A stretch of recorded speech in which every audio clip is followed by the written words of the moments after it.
আসসালামু আলাইকুম, সবাই কেমন আছেন? কালকে আমি একটা শাক রান্না দেখিয়েছিলাম ইলিশ মাছ দিয়ে, সেটা আজকে আপনাদের সঙ্গে শেয়ার করছি। প্রথমে আমি সরিষার সঙ্গে কিছু লাল মরিচ, কাঁচামরিচ দিয়ে আমি ব্লেন্ড করে নিয়েছি। তারপর এর মধ্যে বেশি করে পেঁয়াজ বাটা আর ধনিয়া জিরা বাটা ছিল আমার, সেটা দিয়েছি অল্প করে।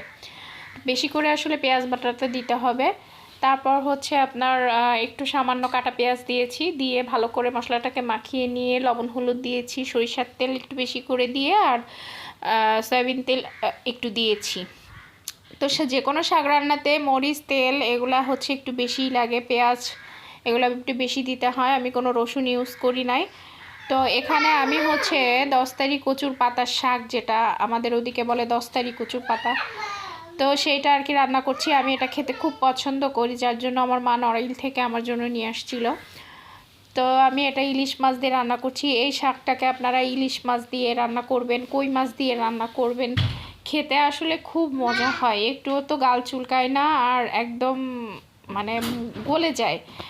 তো এভাবে করে আমি মাছটাকে মাছটাকে অল্প জ্বালিয়ে নিয়েছি, নিয়ে মাছটাকে উঠিয়ে নিয়েছি। উঠিয়ে তারপর শাক যখন 70% সিদ্ধ হয়ে গেছে, আমি তখন মাছটাকে দিয়ে ঢেকে একদম লো আঁচে দিয়ে ঢেকে রান্না করেছি।